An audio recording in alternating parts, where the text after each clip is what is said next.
Am Allie Bloyd, and I'm so excited to be here for day 2 of the 5-day challenge.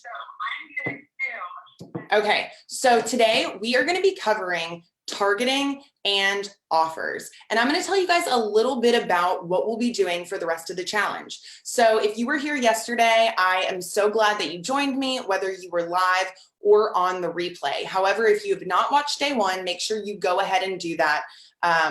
Either after this video or before you really move on with your action steps, because that is going to help you set the foundation for what you're going to be doing later in this challenge. So I have a brother who owns a barber shop and will soon be opening a barber school. And of course, he has asked me to help him with his Facebook ads and things like that.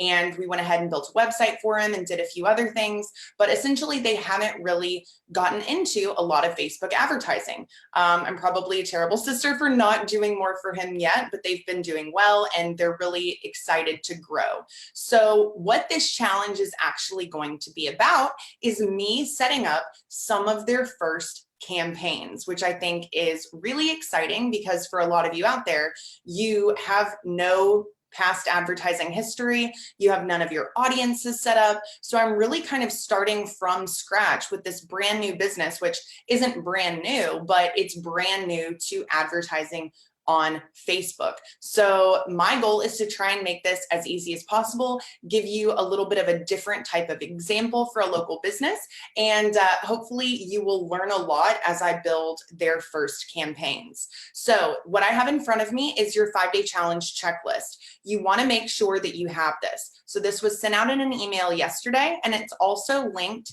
in the day 1 video that you can find in this group.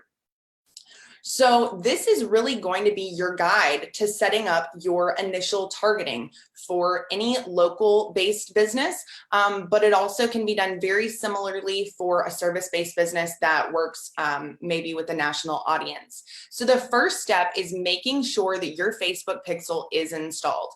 Without that, you're really not going to be able to take advantage of any of the advanced targeting options. If you don't know how to do that, it's pretty simple. You are just going to be going over to, hold on, let me pull this over. My face is in the way. You're going to be going over to your pixels area right here, and it'll simply say create a pixel. And then it'll give you a code to add to your website. The way that you're going to add that is different depending on what type of website you have, or if you're using ClickFunnels or something like that, but you do need to get that pixel set up. So the second thing that you would want to do is export your email list as a CSV. That's essentially just a spreadsheet file.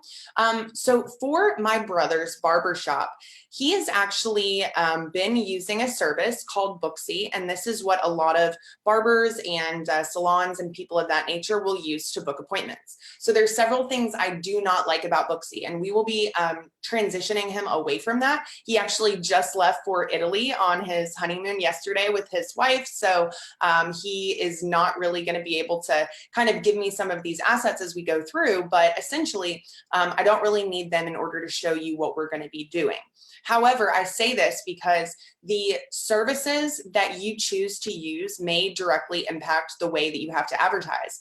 And essentially what I don't like about Booksy is a few things. Number one, this is an app that people have to register for before they can use it. So if I want to send traffic to Booksy, I literally am going to have this entire registration process that someone will have to go through before they can set the appointment. And that is not seamless in any way for someone who's trying to book a time with you. So we're going to be getting them set up on Calendly for Teams because there's more than one barber in the shop. So they'll be able to showcase their different schedules, and it'll allow people to go ahead and just book a time. You can actually collect payments directly through that. So that's what we'll be doing. The second thing I don't like is that as far as I have been able to tell, I cannot export his audience. So all of the people who have booked appointments with their shop, as far as I know, I can't get that data into Facebook manually. I mean, or automatically, like typing it out manually may need to be an option. The way Booksy works, you can actually send email blasts and things like that directly through Booksy, but overall, it does not appear to be user-friendly or very beneficial for someone who's doing online advertising. So we may not be able to do this step for him right now. We may have to build a manual list, which is going to take a significant amount of time, and that's time that you shouldn't have to spend. The next thing you want to do is export your past customer list. It may be the exact same list as your email list. I know some businesses that outside of their customers, they don't have an email list. And that is something you need to be focusing on. But if you have not been, then this could be one and the same. So make sure you have a buyer personas list. A buyer persona is really important. And for some businesses, you're going to have more personas or avatars than others. For a barber shop, there are actually only a few avatars. Essentially, he can work with men that are little kids all the way up to very old men. All you need is hair or a beard and he can work with you. So his avatar is fairly different than essentially, location is going to be important for them, gender based on age, because we're going to talk to them differently. Their needs are going to be a little bit different. So we will still have avatars. You know, you could have one avatar of a guy who always likes to look his best. You know, he wants to make sure that he's always, you know, clean haircut, clean shave, looking really good. And then you might have one guy who really just needs to kind of maintain. Maybe he has a beard and wants to make sure that it stays looking attractive and doesn't get ratty. So there are a few different types of avatars for this business, but it is a little bit more broad because he can work with a lot of people. They really just need hair. However, we will, you know, talk a little bit about some of those differences as we get going. For you, you absolutely need to develop these, and these need to be your saved audiences. So the custom audiences that you're going to create are based off of this email list and this customer list. You're simply going to go to your audiences. You're going to create audience, click on custom audience, and you're either going to select, you know, customer list or any of these other options, which I suggest setting up all of these different options. This is something that we won't have time to go through all of them, but they're all on this checklist. Okay, you want to utilize these different options to create a variety of audiences that are going to give you the flexibility to retarget people, to build an audience that are interested in specific offers or services, and to also really get specific in who you want to work with. So this is the dream neighborhood or zip codes audience. Not everyone can use zip codes, but if you're able to, then that can usually be a good place to go. For a business like this, you really want just a closer radius to the shop. They have customers that are from all over. Honestly, they built up a really loyal clientele over the years, but they do not have to advertise to that area, because if somebody doesn't already know them, they might be less inclined to come visit them at the shop. Then you also want to create those saved audiences based on the buyer personas. You want to make sure there are enough people in the audience so that you really have a good opportunity to run cold traffic and see decent results. Depending on what your avatars are, you may not quite get to that number, but I would suggest trying to add more interest, you know, open the demographics just a little bit more to try and get a larger audience. We're never going to get an insanely large audience because this is a local business. And also the size of your city is really going to play a big part in that, but try and get it as large as possible without adding things that don't apply to those avatars that you're looking for. Okay, after you set up your audiences, the next thing you're really going to want to think about is your offers. And again, there is a whole process that you're going to go through to come up with your buyer personas. And this list does take a little time to put together, but it is crucial in making sure you maximize your Facebook advertising. So please make sure that this checklist is actually something that you go through. Offers are extremely critical to the success of online marketing. Okay, you cannot sell ice to an Eskimo. I know people want to try and brag and say, I could sell anything to anyone, but why would you want to spend your money to try? You don't want to sell something to someone that they don't want or need. So that comes down to audience. An Eskimo doesn't need ice, and ice is pretty boring. So you have to make something that really engages people and that they really want to purchase. So most businesses fail pretty spectacularly when it comes to creating offers. And these are the different types of offers that you want to create for your business. I recommend that every business has one, at least one from each category. So this first category is the gated content offer, okay? Gated content is essentially any type of educational product or lead magnet, and you're putting it behind a gate. So that means you're asking for their name and their email address, maybe just their email address, in order to get this content. There's several different things that you can do with this. Number one, you can retarget people who take you up on this offer. Number two, you can immediately give them an offer on the thank you page for your core offer. They've already showed you that they are interested in what you're talking about or what you have to offer by trying to download or get access to this product. So making sure that it's very streamlined in terms of what your information is to what you actually offer as a business is super important. And here are a few different types of really popular gated content pieces. So this is a checklist. This could be like a checklist for guys that are getting ready. You know, make sure that you do all of these things if you want to look your best. It could be a quiz, what hairstyle fits your lifestyle. It could be an ebook, the ultimate guide to growing and maintaining a beard. You could do a list, top 10 hair, skin, and beard products to stay looking fresh.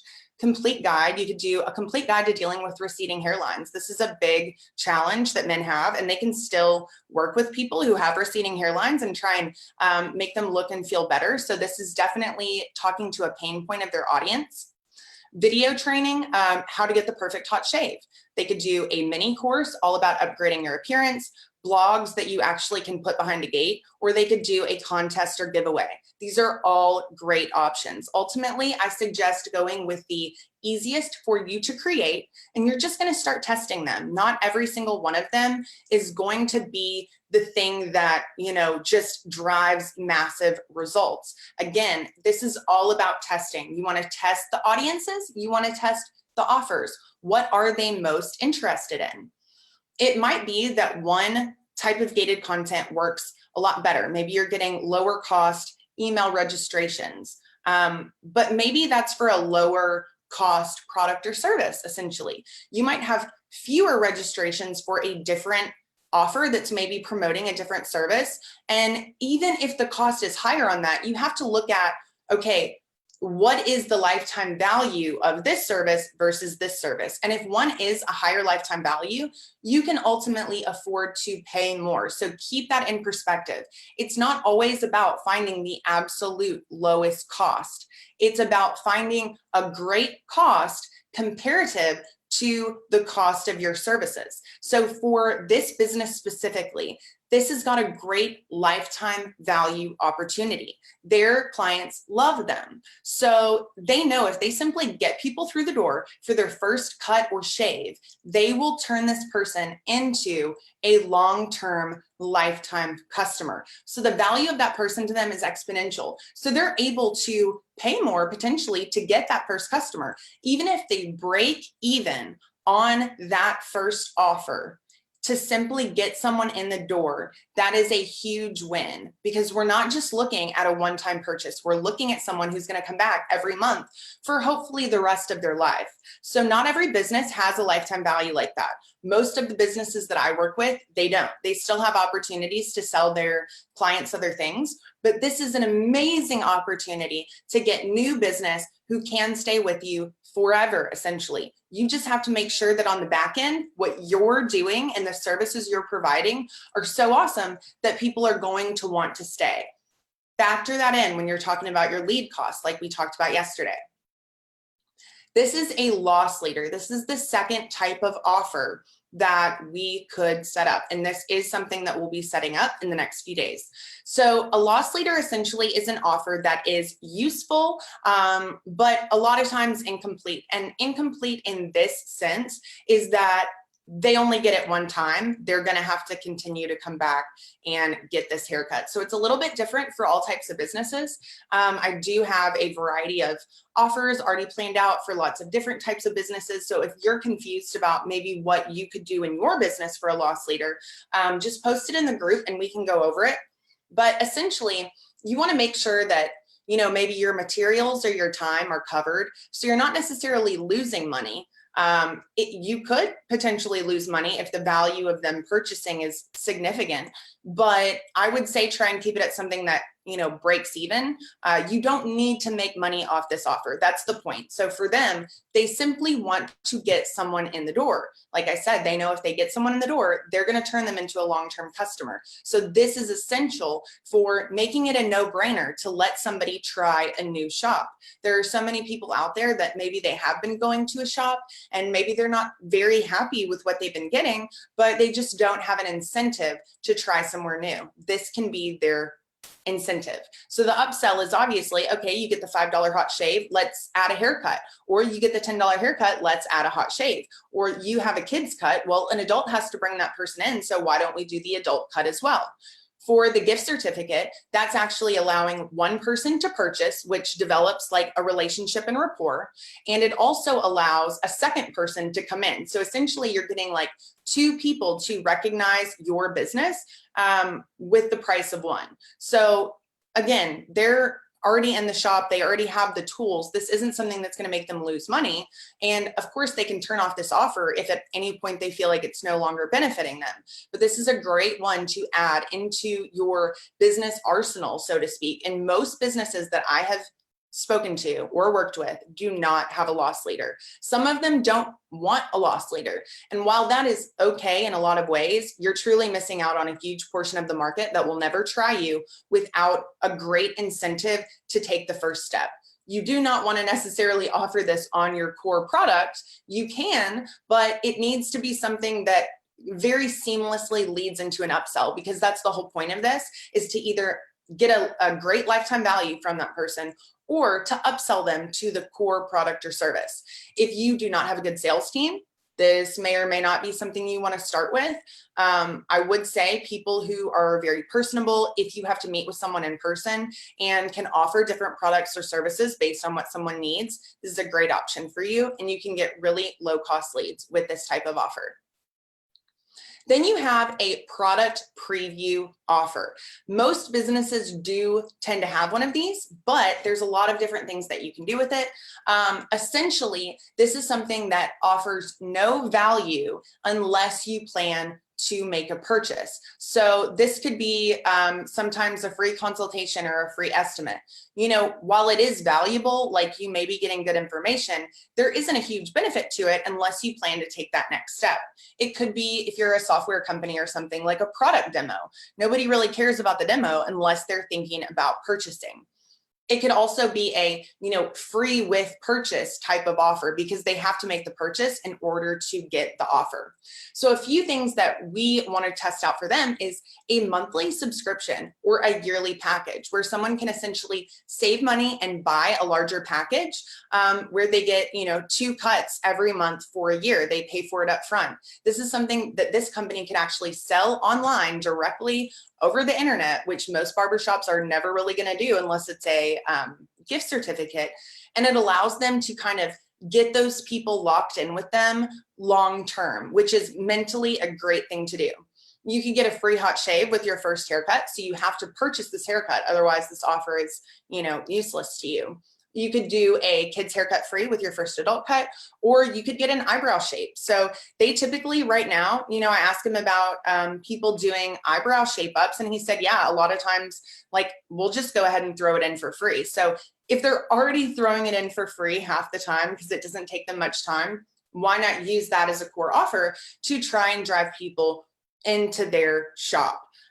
So essentially, a consultation or a demo doesn't really work for this type of business, but it may absolutely work for your type of business.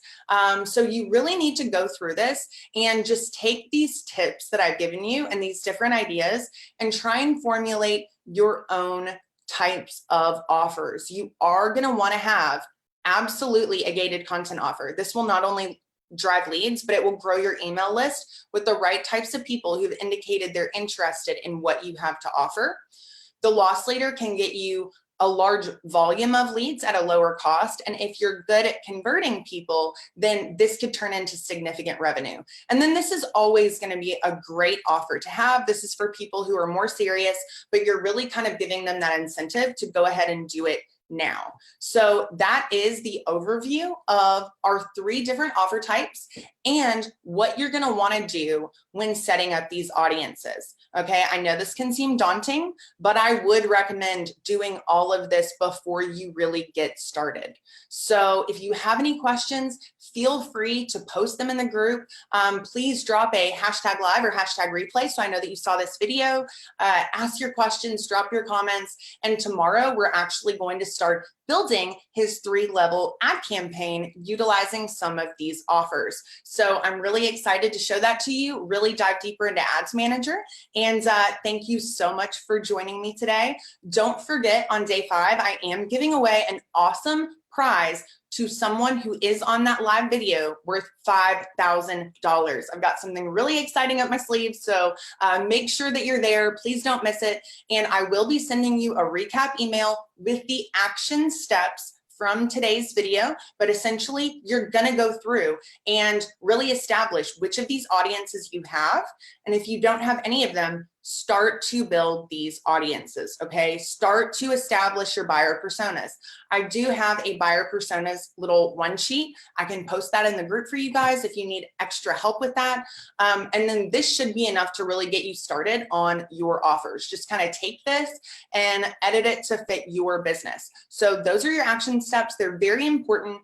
Don't feel like you have to have everything done before tomorrow, but you absolutely should be working on that because you're gonna wanna have those things when we launch this campaign. So anyways, thanks so much for being here, and I will see you tomorrow at 10 a.m., hopefully with fewer technical difficulties. So have a great day, guys.